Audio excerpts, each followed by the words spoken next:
Hey there! Have you ever felt like something just isn't right unless you perform a certain action over and over again? Well, that's what it's like for somebody with OCD or obsessive compulsive disorder. Today's video, we're diving into the justifications that OCD gives you to continue doing those compulsions. And we're going to talk about how you can tackle them head on, what we're going to do about that. If we look at just the simple definition of justification, it says the action of showing something to be right or reasonable.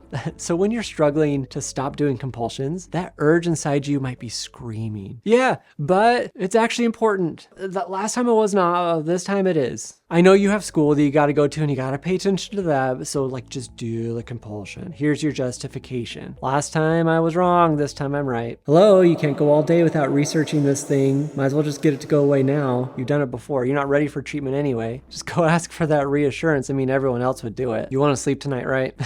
Who cares? Do the compulsions, do the rituals, get to sleep. It's not worth it. You got a big test tomorrow. Does this sound familiar? This is what OCD does, man. It wants to justify. It wants you to follow its rules. It's never a great time to do an exposure. Imagine your OCD whispering in your ear, if you don't say this phrase 5 times, you'll hurt somebody you love. Or if you had a religious doubt and you didn't do the compulsion, you must really be a sinner. You don't want to risk that, do you? If you don't put down that knife while you have this harm thought, I mean, it probably means you actually liked it and you're closer to actually following through with it. OCD is a big fat liar, man. Because here's the thing. These are false justifications. OCD creates a cycle of fear and anxiety to say, I am real. Follow me. But when has it been right? I mean, really, think about it. When has your OCD been correct?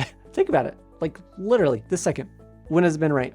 Does it say it's only been not right because you did the compulsion to avoid? Well, if it says that, then let's test it. Let's not do the compulsions and see if maybe OCD was lying this whole time. I mean, what other choice do you have? Because we can combat these false justifications. We use exposure and response prevention. I'm going to teach you how to do it right now. This therapy helps you confront your fears gradually and you resist the urge to engage in that compulsion. If OCD says, you don't say this phrase 5 times or you'll hurt someone you love, we might say, cool.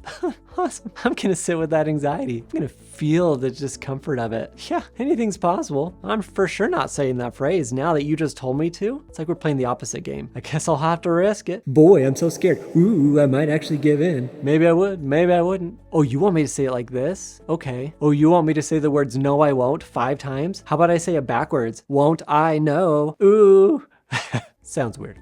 I know, but we are defying OCD. We're turning into something almost silly, like I'm the boss. I'm gonna choose what I'm gonna do. We practice not doing any other compulsions, allow the anxiety to reduce all on its own. We give it time. We are doing these exposures to retrain the brain. It needs to learn something different. I know what you're thinking, but how do I know I won't really give in to a thought? How do I know it's actually not true? Right now, we're willing to risk it because you may be feeling very anxious, you're having lots of intrusive thoughts, and you may be doing some compulsions. When we do these exposures or experiments over and over and over again, the brain finally gets it.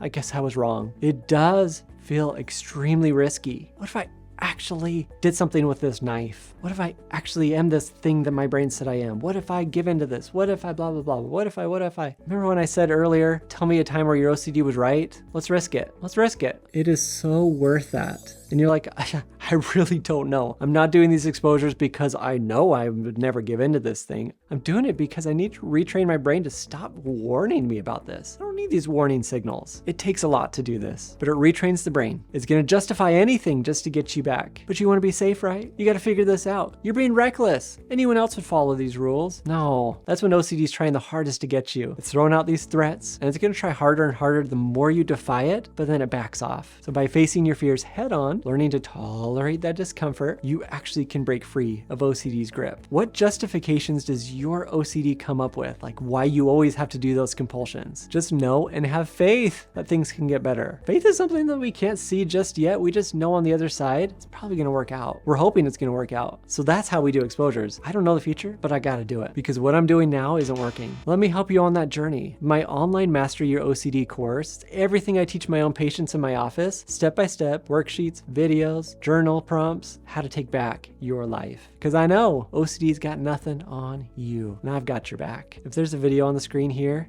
go watch it. Go watch it. It's worth your time. OCD doesn't want you to watch it. Doesn't want you to get better. I do. You know the answer. Thank you so much for watching, and we'll see you next time. Hasn't been right because you haven't done the... Not going to verify